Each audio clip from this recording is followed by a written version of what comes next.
عايزه اخس 20 كيلو في اسبوع، عايزه اخس 20 كيلو في شهر، عايزه اعمل وصفه الكرنب علشان تنزل البطن. اقسم بالله العظيم مفيش حاجه اسمها الكلام ده خالص. ليه؟ لانه يا جماعه فقدان الوزن هو عباره عن نزول عضلات ودهون وسوائل من الجسم، وقد تكون النزول والنزول زاد عن اللزوم بيعمل مشاكل وبيعمل ضعف عام وبيقلل معدل الحرق. انا عايزه اقول حاجه، هو انا ليه في الفيديو ده هتكلم على الموضوع ده؟ لان انا جالي بنات كتير جدا بتعمل حاجتين. اول حاجه توريني صوره واحده وتقول لي انا عايزه ابقى دي.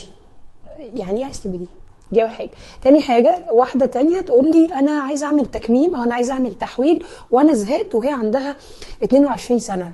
ايه اولا انا عايزه اقول حاجه، مش معنى انك بتخسي بالراحه ان انت ما بتخسيش وان انت جسمك وحش. اولا احنا عندنا اكتر من 8 انواع للجسم، 4 اساسيين وفي 8 مختلطين، ده كده اول حاجه. فبالتالي مش شرط كلنا نوصل لنفس الشكل اللي احنا بنشوفه على الفيسبوك وعلى الانستجرام، ده اول حاجه.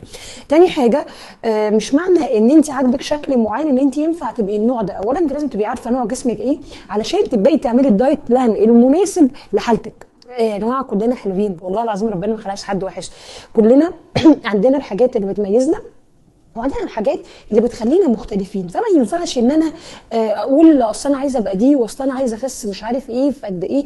الكلام ده صح وما تخش حاجه تضحك عليكم، مفيش حاجه اسمها كده يعني، مفيش حاجه اسمها، والله العظيم ما في حاجه اسمها كده، ده غلط. انا والله العظيم خايفه عليكم، انا مش قصدي حاجه يعني.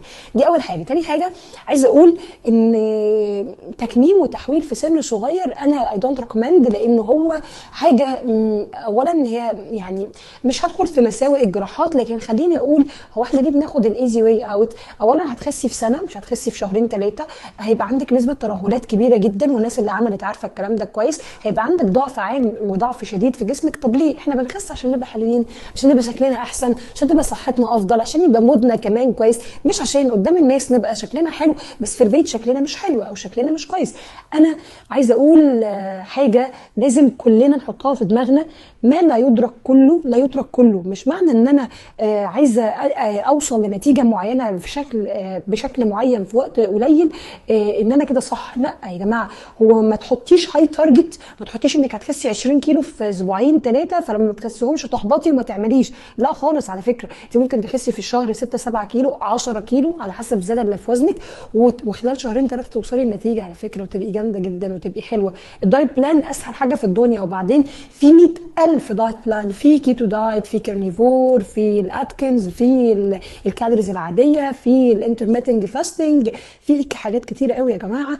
وبعدين هو الفكره كلها ان مش لازم نمشي على الموضه، والله العظيم خالص. احنا ممكن ناكل كل حاجه نفسنا فيها بس بكميات معقوله، والكلام ده انا مش بخترعه ومش يعني الكلام ده عادي، كميات مظبوطه حسب احتياجات جسمي اليوميه، وبناء عليه انا هوصل لنتيجه مرضيه ليا قبل اي حد.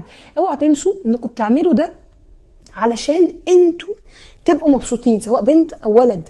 فليه ليه بنضغط نفسنا؟ وليه بنحط نفسنا في سباق مع الزمن؟ وليه بنبقى شايفين ان لازم نعمل حاجات سريعه جدا في وقت سريع جدا؟ انا مش فاهمه. كمان في حاجه كمان، الحاجه الثالثه ان حد بيعمل شوربه الزبادي او شوربه مش عارف المخلل علشان بطنه يخسس. اقسم بالله العظيم ثلاثه، والله ما فيش حاجه اسمها كده. ما فيش شوربه بتخسس مكان معين، ما فيش حاجه اسمها انا بعمل دايت البطن ودايت الظهر، والله ما في يا جماعه. احنا لما بنحتاج نعمل حاجه لمكان معين بنعمل حاجتين، يا بنعمل جزء تمرينات يا اما بنعمل جزء جلسات موضعيه وخلاص. طب امال الدايت بيعمل ايه؟ بينزل الجسم كله. فايه المشكله؟ كده هتبقي حلوه وكده هتبقي حلوه، بس اختاري طريق مجهودك فيه يبقى ليه اثر. اختار مجهود حبيبي تبقى شايف ان انت فيه واصل لنتيجه مرضيه.